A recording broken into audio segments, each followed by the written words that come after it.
होश कर बंदेया, होश कर बंदेया, तू छड़ दे नदानियां, तेरियां ही कीतियां तेरे अगे आनियां।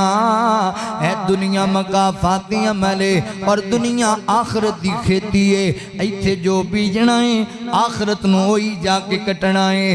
होश कर बंदेया, तू छड़ दे नदानियां, तेरियां ही कीतियां तेरे अगे आनियां, तेरे अगे आनियां।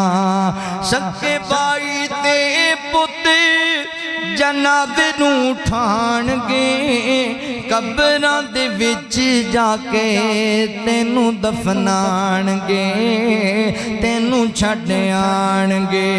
4 दिन रो के ते भुल जानियां कहानियां, 4 दिन रो के ते भुल जानियां कहानियां, तेरियां ही कीतियां तेरे अगे आनियां, तेरे अगे आनियां।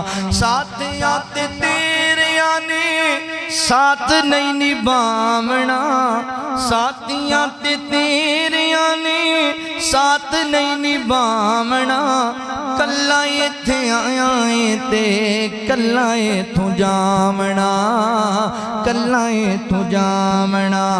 रात भी नहीं रखना तेरे दिल जानियां, रात भी नहीं रखना।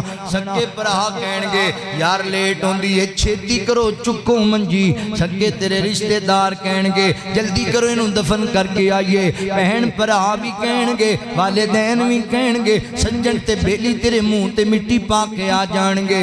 अल्लाहु अकबर। साथियां ते तेरियां ने साथ नहीं निभावना, कल्ला इत्थे आया है ते कल्ला इत्थों जावना, कल्ला इत्थों जावना। ओए रात भी नहीं रखना तेरे दिल जानियां, तेरियां ही कीतियां तेरे अगे आनियां, तेरे अगे आनियां।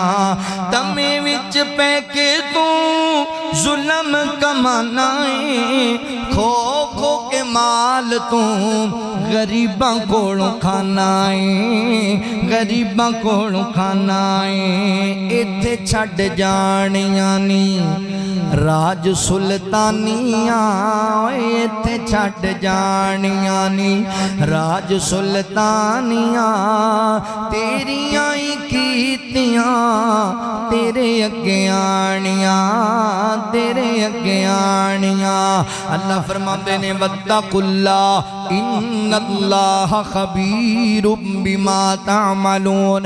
अल्लाह हर चीज तू बाखबर ने, हर अमल तेरा नोट किया जा रहा है। लिहाजा वीर जी सानू अपना एहतसाब करना चाहिए है।